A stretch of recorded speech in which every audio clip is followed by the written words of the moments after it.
Hello दोस्तों, नमस्कार। एक बार आपका फिर से स्वागत है मेरे यूट्यूब चैनल KRC, जहां सिलेक्शन एक जीते। मैं कमलेश कुमार आप सभी का बहुत बहुत स्वागत करता हूं अपने यूट्यूब चैनल पर। तो आज मैं आप लोगों के लिए फिर से लेकर आया हूं ज्योग्राफी का नया चैप्टर, जो खगोल विज्ञान एस्ट्रोनॉमी से रिलेटेड है। तो चलिए आज हम शुरू करते हैं खगोल विज्ञान। और ये मेरा यूट्यूब चैनल है KRC, और ये KRC के नाम से मेरी संस्था भी चलती है, जिसमें मैथ, रीजनिंग, GK, GS। इसके तहत अभी तक 350 बच्चे जो जॉब में हैं। तो मैं अभी नया नया यूट्यूब पर आया हूं, तो आप सभी से आशा करता हूं कि आप मुझे अपना प्यार दें और मेरे यूट्यूब चैनल को सब्सक्राइब करें, लाइक करें और शेयर करें। और ये सेशन मेरा कैसा लगेगा आप लोग ज़रूर कमेंट बॉक्स में लिखेंगे। चलिए तो आज शुरू करते हैं हम खगोल विज्ञान एस्ट्रोनॉमी। सबसे पहला क्वेश्चन है आपका, ब्रह्मांड। ब्रह्मांड का अध्ययन क्या कहलाता है? तो ब्रह्मांड का अध्ययन जो है एस्ट्रोनॉमी कहलाता है। ठीक है। नेक्स्ट है, ब्रह्मांड में दिखाई पड़ने वाला समस्त आकाशीय पिंड। ब्रह्मांड जो है उसमें दिखाई देने वाला समस्त आकाशीय पिंड जो है वो ब्रह्मांड के अंतर्गत आता है। अगला पॉइंट है आकाशगंगा। यह तारों का समूह है, इसकी संख्या जो है 100 अरब है। हमारा आकाशगंगा मंदाकिनी है, और सबसे निकट आकाशगंगा कौन सी है? तो देवयानी, जिसकी आकृति सर्पिलाकार है। ठीक है, हमारी आकाशगंगा कौन सी है? मंदाकिनी है, और इसमें सबसे निकटतम आकाशगंगा कौन सी है? देवयानी, जिसका आकार कैसा है? सर्पिलाकार है, जिसे हम स्पाइरल बोलते हैं। तारे का औसत जीवन काल 10 अरब वर्ष होता है। तारे का औसत जीवन काल कितना होता है? 10 अरब वर्ष होता है। नेक्स्ट अगला पॉइंट है आपका, सूर्य 5 अरब वर्ष जीवन काल पूर्ण कर लिया है, अब 5 अरब वर्ष शेष बचा हुआ है। ठीक है, आगे बढ़ते हैं हम लोग, तारा के बारे में पढ़ते हैं। तारा होता क्या है? तारा जो है, तारा के पास अपनी ऊर्जा तथा प्रकाश होता है। ठीक है, इसमें ईंधन के रूप में H2 और He मतलब हाइड्रोजन और हीलियम प्लाज्मा अवस्था में रहता है। किस अवस्था में रहता है? तो प्लाज्मा अवस्था में रहता है। कौन कौन गैस? हाइड्रोजन एवं हीलियम। अगला पॉइंट है, तारों में कौन सी अभिक्रिया होती है? तो संलयन अभिक्रिया होती है। तारों में कौन सी अभिक्रिया होती है? संलयन अभिक्रिया होती है। निहारिका क्या होता है? वन लाइनर क्वेश्चन में आप समझ सकते हैं। निहारिका गैसों का गोला है। निहारिका क्या है? गैसों का गोला। श्वेत वामन तारा क्या होता है? तो जीवाश्म तारा को श्वेत वामन तारा भी कहा जाता है। नेक्स्ट आगे बढ़ते हैं हम लोग, अभिनव तारा। विस्फोटक तारा को हम लोग अभिनव तारा भी कहते हैं। चंद्रशेखर सीमा बराबर होता है सूर्य गुने 1.44। लाल दानव किसे कहते हैं? जिसका ईंधन समाप्त हो गया। वैसे तारे जिसका ईंधन समाप्त हो गया उसे हम लाल दानव कहते हैं। और काला वामन किसे कहते हैं? मृत तारे को। वैसे तारे जिसका जीवन काल समाप्त हो गया है उसे हम मृत तारा भी बोलते हैं। आगे है अगला पॉइंट आपका, ब्लैक होल। उच्च घनत्व वाले तारे को हम ब्लैक होल बोलते हैं, जिसे हम चंद्रशेखर सीमा भी बोलते हैं या न्यूट्रॉन तारा भी कह सकते हैं। ठीक है,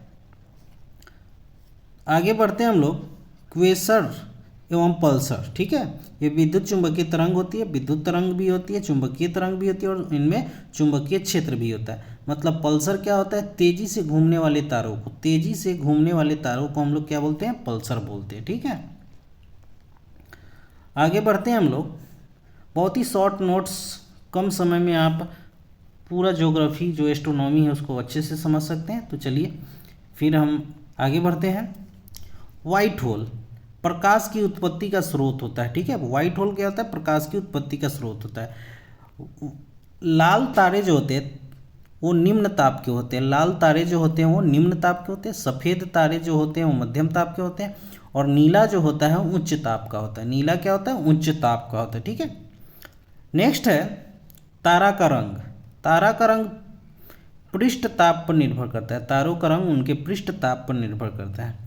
तारा का भविष्य उसके द्रव्यमान पर निर्भर करता है। VVI क्वेश्चन ये आपके लिए, तारों का रंग जो है उसके पृष्ठ के ताप पर डिपेंड करता है, और तारा का भविष्य उसके द्रव्यमान पर डिपेंड करता है, जिसे हम चंद्रशेखर सीमा कहते हैं। ठीक है, जिसे क्या कहते हैं? चंद्रशेखर सीमा कहते हैं। आगे बढ़ते हैं, नोट में लिखा हुआ है, ब्रह्मांड की उत्पत्ति बिग बैंग सिद्धांत से हुई, जिसके प्रवर्तक थे जॉर्ज लेमेंतर। ठीक है, जॉर्ज लेवेंतर बेल्जियम के खगोलज्ञ एवं पादरी थे। जॉर्ज लेवेंतर कहाँ के थे? बेल्जियम के खगोलज्ञ एवं पादरी थे। नेक्स्ट है तारामंडल। सूर्य से दूरी पर तारों का समूह होता है। सूर्य से दूरी पर तारों का समूह होता है, उसे हम तारामंडल कहते हैं। इसकी संख्या कितनी है? 89 है। तारामंडलों की संख्या कितनी? 89, जिसमें सेंटोरस तथा हाइड्रा जो है वो प्रमुख तारामंडल है। दूसरा नक्षत्र के बारे में पढ़ते हैं। सूर्य के निकट तारों का समूह, इसकी संख्या कितनी है? 27 है। सूर्य के निकट तारों का समूह नक्षत्र कहलाता है, इसकी संख्या कितनी है? 27 है। नेक्स्ट है सप्तऋषि। ध्रुव तारे की ओर संकेत करने वाला तारामंडल क्या कहलाता है? सप्तऋषि कहलाता है। बहुत ही शॉर्ट नोट्स और आराम से आप लोग समझ सकते हैं। ध्रुव तारे की ओर संकेत करने वाला तारामंडल सप्तऋषि कहलाता है। अगला पॉइंट है कृष्ण छिद्र सिद्धांत का प्रतिपादन किसने किया था? तो एस चंद्रशेखर जी द्वारा ये किया गया था। तो ऐसे ही क्वेश्चन पूछे जाते हैं। क्वेश्चन आपसे पूछा जाएगा कि कृष्ण छिद्र सिद्धांत का प्रतिपादन किसने किया था? तो एस चंद्रशेखर ने। ठीक है, बहुत ही शॉर्ट नोट्स है, आप इसे जरूर ध्यान से पढ़ें। नेक्स्ट है टॉलमी के अनुसार सूर्य पृथ्वी का चक्कर लगाता है। टॉलमी ने कहा था कि सूर्य जो है पृथ्वी का चक्कर लगाता है। ठीक है, अगला पॉइंट है कोपरनिकस ने क्या बताया कि पृथ्वी जो है वो सूर्य का चक्कर लगाती है।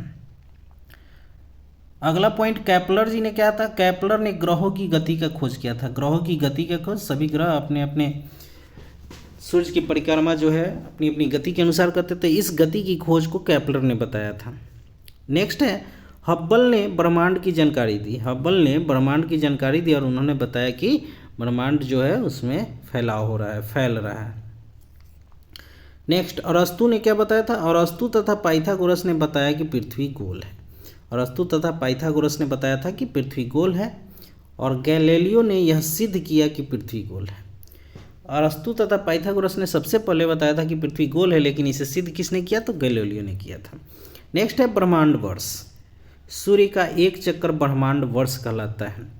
सूर्य 250 किलोमीटर प्रति सेकंड की चाल से 25 करोड़ वर्ष में पूरा करता है। इस चक्र को हम ब्रह्मांड वर्ष बोलते हैं। 250 किलोमीटर प्रति सेकंड की चाल से, प्रति किलोमीटर, ठीक है, 250 किलोमीटर प्रति सेकंड में चलती है, तो यह पूरा करती है 25 करोड़ वर्ष में। इसे ही हम ब्रह्मांड वर्ष बोलते हैं। ठीक है,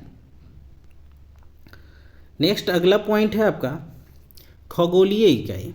पृथ्वी तथा सूर्य के बीच की दूरी लगभग 15 करोड़ किलोमीटर है, मतलब 14.96 करोड़ किलोमीटर है। इसे ही हम खगोलीय इकाई बोलते हैं। प्रकाश वर्ष।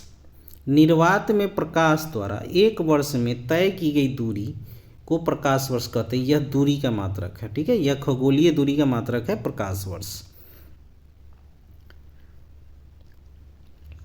एक प्रकाश वर्ष बराबर कितना होता है?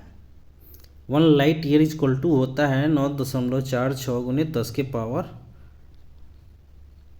15, ठीक है, किलोमीटर। और दूरी की सबसे बड़ी इकाई जो है वो पारसेक है। क्या है? दूरी की सबसे बड़ी इकाई क्या है? पारसेक है।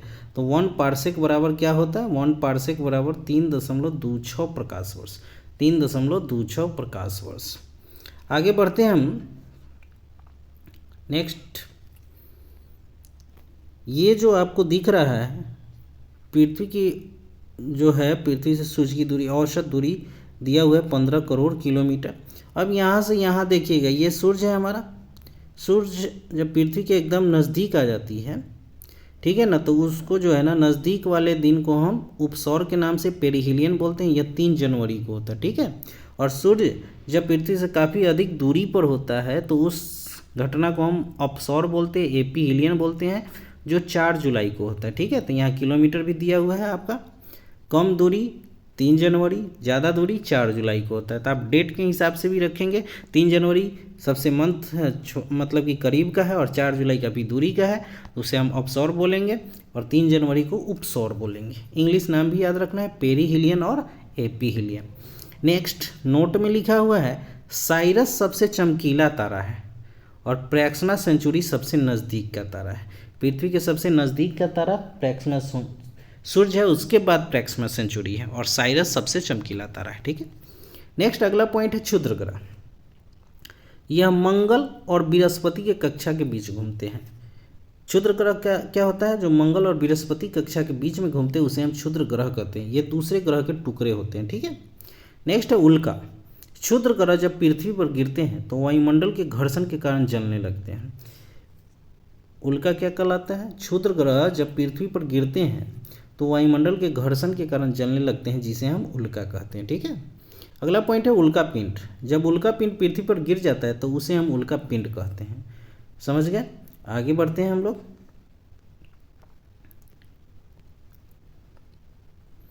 नेक्स्ट है वोलाइट। जब उल्का विपरीत दिशा मतलब घूर्णन के विपरीत में गिरता है तो उसे हम वोलाइट कहते हैं। अगला पॉइंट है पुच्छल तारा या धूमकेतु या कॉमेट। इसका तीनों नाम है पुच्छल तारा, धूमकेतु, कॉमेट। ये धूल कण के बने होते हैं, ये धूल कण के बने होते हैं। इसका पुंछ सूर्य के विपरीत दिशा में होता है, ठीक है। ये हमेशा सूर्य से दूरी पर होते हैं।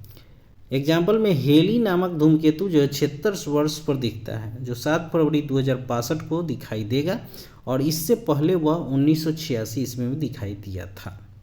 हेली धूमकेतु का कब दिखाई देगा? 76 वर्ष पर दिखाई देगा, 2062 में दिखाई देगा, और इससे पहले वो कब दिखाई दिया था? 1986 को। अब आगे बढ़ते हैं ग्रह के बारे में। ग्रह, इनके पास ऊष्मा तथा प्रकाश नहीं होता है। ये किसी तारे का चक्कर लगाते हैं, ठीक है ना।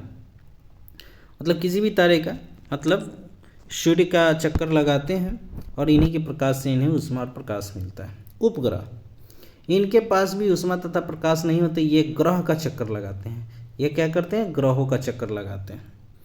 आगे बढ़ते हैं हम लोग। प्लूटो, यह 9वां ग्रह था, किंतु 24 अगस्त 2006 को चेक गणराज्य की राजधानी प्राग में अंतर्राष्ट्रीय खगोल संघ की बैठक हुई, जिसमें प्लूटो को ग्रह की श्रेणी से निकालकर बौना ग्रह में डाल दिया गया था, ठीक है। बौना ग्रह में डाल दिया गया था। आगे बढ़ते हैं हम लोग। सूर्य के बारे में चर्चा करते हैं।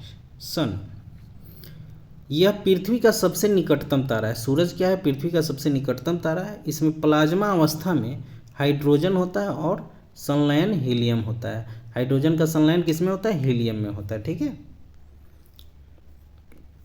दूसरा है फोटोस्फीयर, प्रकाश मंडल जिसको बोलते हैं। यह सूर्य का बाहरी भाग है जो दिखाई देता है। सूर्य के बाहरी भाग को हम प्रकाश मंडल बोलते हैं, ठीक है, जिसे फोटोस्फीयर बोला जाता है। वर्णमंडल, गोमोस्फीयर, यह सूर्य का केंद्रीय भाग है। सूर्य के केंद्रीय भाग को हम क्या बोलेंगे? वर्णमंडल बोलते हैं। अगला पॉइंट है परिमंडल, कोरोना या किरीट। यह ग्रहण के समय दिखाई देता है, इसका तापमान सर्वाधिक होता है, ठीक है। नेक्स्ट पॉइंट, सूर्य सौर मंडल का प्रधान है। सूर्य जो है सौर मंडल का प्रधान होता है। सूर्य की आयु लगभग 15 अरब वर्ष है, जिसमें वह 5 अरब वर्ष जी चुका है, ठीक है। 15 अरब वर्ष है। मैंने फर्स्ट पर इससे थोड़ा सा गलत बता दिया था। 15 अरब वर्ष है, जिसमें से वह 5 अरब वर्ष जी चुका है, ठीक है। नेक्स्ट अगला पॉइंट है, सूर्य अपने अक्ष पर पूरब से पश्चिम की ओर घूमता है। किधर घूमता है? पूरब से पश्चिम की ओर, सूरज। अगला पॉइंट है प्रकाश मंडल। यह सूर्य का दिखाई पड़ने वाला भाग है, जिसका तापमान 6000 डिग्री सेल्सियस होता है। सूर्य में 75% हाइड्रोजन तथा 24% हीलियम होता है। अगला पॉइंट है सूर्य का पृथ्वी से औसत दूरी 14.96 करोड़ किलोमीटर, मतलब 1496 करोड़ किलोमीटर है, ठीक है।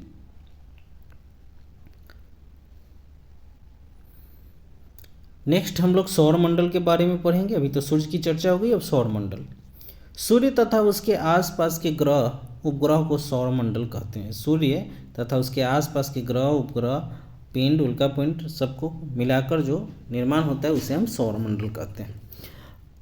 सौर मंडल में 8 ग्रह हैं, जिसके अलग अलग भाग में बांटा गया था। आंतरिक ग्रह जो होता है वो बुध, शुक्र, पृथ्वी और मंगल को आंतरिक ग्रह कहते हैं। बाह्य ग्रह जो होता है बृहस्पति, शनि, अरुण और वरुण को कहा जाता है। पृथ्वी से ग्रहों का क्रम जो है, पृथ्वी से तो शुक्र, मंगल, बुध, बृहस्पति, शनि, अरुण, वरुण, पृथ्वी से ग्रहों का क्रम। अब आगे बढ़ते हैं हम लोग। नंगी आंखों से दिखने वाले कौन कौन से ग्रह हैं? तो बुध, शुक्र, मंगल, बृहस्पति एवं शनि को हम नंगी आंखों से देख पाते हैं। नेक्स्ट है पूरब से पश्चिम की ओर घूमने वाले 2 ग्रह हैं, शुक्र और अरुण। पूरब से पश्चिम मतलब अन्य ग्रहों की अपेक्षा ये विपरीत दिशा में घूमते हैं, मतलब कि पूरब से पश्चिम घूमते हैं, और बाद बाकी जो है शुक्र और उनको छोड़कर वो पश्चिम से पूरब की तरफ घूमते हैं। आकार के अनुसार ग्रहों का क्रम है, बृहस्पति सबसे बड़ा है, उसके बाद शनि, तब वरुण, पृथ्वी, शुक्र, मंगल और बुध। मतलब पृथ्वी अपनी 5वीं सबसे बड़ी ग्रह है। ठीक है, नेक्स्ट अगला पॉइंट है सर्वाधिक घनत्व जो है वो पृथ्वी का है। सर्वाधिक घनत्व ग्रह कौन सा है? तो पृथ्वी। सबसे कम घनत्व वाला ग्रह कौन सा है? तो वो शनि है। ठीक है, इसलिए वो पानी में डूबा हुआ प्रतीत होता है, तैरता हुआ प्रतीत होता है। नेक्स्ट है रात की रानी को हम चंद्रमा को कहते हैं, रात की रानी के नाम से चंद्रमा को जाना जाता है। अगला पॉइंट है सबसे बड़ी उपग्रह जो है गैनीमीड है, जो बृहस्पति की है। सबसे छोटा उपग्रह जो है वो डीमोस की है, जो मंगल ग्रह की है। लेटा हुआ ग्रह हम अरुण को कहते हैं। जल्दी घूर्णन, सबसे जल्दी घूर्णन करता है बृहस्पति, जो 9.5 साढ़े 9 घंटा में सूर्य का चक्कर लगा देता है। देर में घूर्णन करता है शुक्र, 243 दिन लगाता है। ठीक है, 243 दिन अपने अक्ष पर, सॉरी बृहस्पति अपने अक्ष पर 9.5 घंटा में, और सबसे देर में घूर्णन करता है शुक्र, 243 दिन। जल्दी परिक्रमण, मतलब सूर्य की परिक्रमा जो है बुध सबसे कम समय में 88 दिन में करता है, और सबसे देर में परिक्रमा करता है वरुण 164 वर्ष, या कहीं कहीं 165 भी लिखा रहेगा। ठीक है, 165 वर्ष। सर्वाधिक घनत्व पृथ्वी का तथा कम घनत्व शनि का होता है। सर्वाधिक घनत्व किसका है? पृथ्वी का। अब चलिए आगे बढ़ते हैं, हम बुध के बारे में चर्चा करते हैं।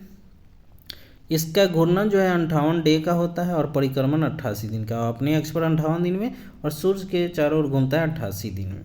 इस पर वायुमंडल नहीं है, अतः यहाँ तापांतर अधिक होता है। ठीक है, इसमें चुंबकीय गुण भी होता है। एक चीज़ ये भी याद रखेंगे, इसमें क्या होता है? चुंबकीय गुण होता है। ठीक है, यह इसे हम तीव्रतम ग्रह भी कहते हैं। ठीक, और इसके पास कोई उपग्रह नहीं है। आगे बढ़ते हैं हम लोग शुक्र की तरफ। घूर्णन 243 दिन में और परिक्रमण 224 दिन में करता है। CO2 की अधिकता है। इसे सांझ का तारा, पृथ्वी की जुड़वा वाहन, भोर का तारा एवं सबसे सुंदर ग्रह भी कहा जाता है। पृथ्वी की वाहन के नाम से भी जाना जाता है। इसकी कलाएं चंद्रमा के समान है। इसकी कलाएं जो है वो चंद्रमा की समान है।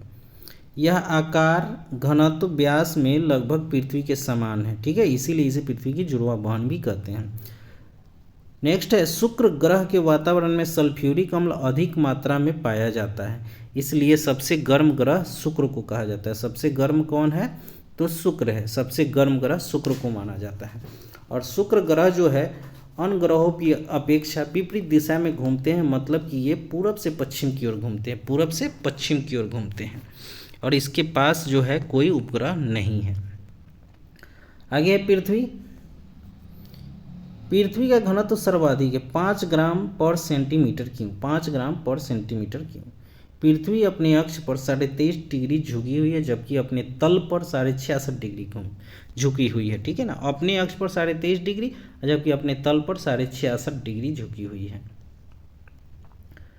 पृथ्वी का घूर्णन 24 घंटा है। अपने अक्ष पर 24 घंटे में घूम जाती है, और परिक्रमण 365 दिन का है। इसी घूर्णन के कारण पृथ्वी पर दिन और रात होते हैं, और इस परिक्रमण के कारण पृथ्वी पर क्या होता है? मौसम परिवर्तन होता है। विषुवतीय व्यास पृथ्वी का 12,756 किलोमीटर है, और ध्रुवीय व्यास जो है 12,714 किलोमीटर है। तो पृथ्वी के विषुवतीय व्यास और ध्रुवीय व्यास में अंतर जो हो जाता है वो 42 किलोमीटर का हो जाता है। VVI क्वेश्चन है। नेक्स्ट है घूर्णन के कारण दिन और रात होते हैं, ज्वार भाटा उत्पन्न होते हैं, एवं कैरोलियस बल भी उत्पन्न होते हैं। ठीक है, ध्यान से याद रखेंगे। आगे बढ़ते हैं हम लोग। परिक्रमण के कारण क्या होता है? तो ऋतु परिवर्तन होते हैं। ध्रुव पर 6 माह का दिन और रात होता है, और दिन रात का बड़ा छोटा भी होना परिक्रमण के कारण ही होता है। अपसौर किसे कहते हैं? एपीहेलियन, मैंने पहले ही बताया। जब सूर्य से पृथ्वी की दूरी बढ़ जाती है, मतलब सूर्य से पृथ्वी की दूरी बढ़ जाती है, तो उसे हम अपसौर कहते हैं। यह घटना प्रत्येक वर्ष 4 जुलाई को होती है। ठीक है, उसी तरह नेक्स्ट पॉइंट है उपसौर, पेरीहेलियन। जब सूर्य से पृथ्वी की दूरी जो है घट जाती है, तो उसे हम उपसौर कहते हैं। यह घटना प्रत्येक वर्ष 3 जनवरी को होती है। ठीक है, नेक्स्ट एपिसाइड लाइन। अपसौर तथा उपसौर को मिलाने वाली काल्पनिक रेखा को हम एपिसाइड रेखा भी कहते हैं। अगला पॉइंट है मार्स, मंगल ग्रह के बारे में अब चर्चा करेंगे। मंगल ग्रह, इस पर आयरन ऑक्साइड की अधिकता होती है, मतलब लोहा ऑक्साइड की अधिकता होती है, जिस कारण यह लाल दिखाई देता है। यह अपने अक्ष पर 25 डिग्री पर झुका हुआ है, जिस कारण यह पृथ्वी के समान ऋतु परिवर्तन भी देखे जाते हैं।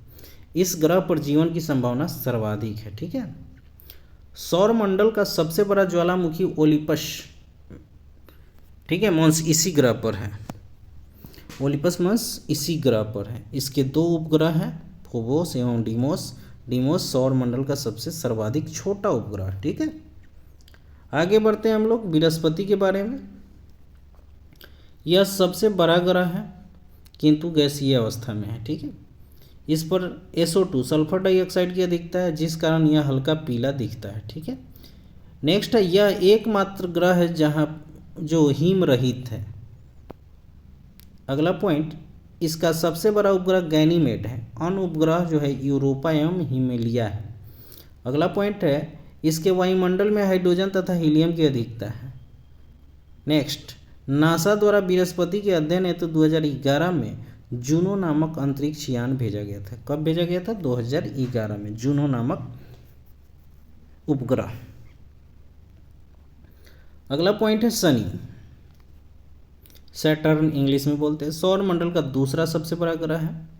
इसके चारों ओर 7 वलय छल्ले पाए जाते हैं। टाइटन इसका सबसे बड़ा उपग्रह है। अन्य उपग्रह मीमास तथा डियोन है। यह आकाश में पीले रंग की तरह लगता है, पीले रंग की तरह लगता है। और शनि का कम घनत्व होने के कारण यह जल में तैरता हुआ प्रतीत होता है। कम घनत्व होता है किसका? शनि का। नेक्स्ट है, अरुण के बारे में चर्चा करेंगे। मीथेन की अधिकता होने के कारण यह हरा दिखता है। मीथेन की अधिकता होने के कारण यह हरा दिखता है।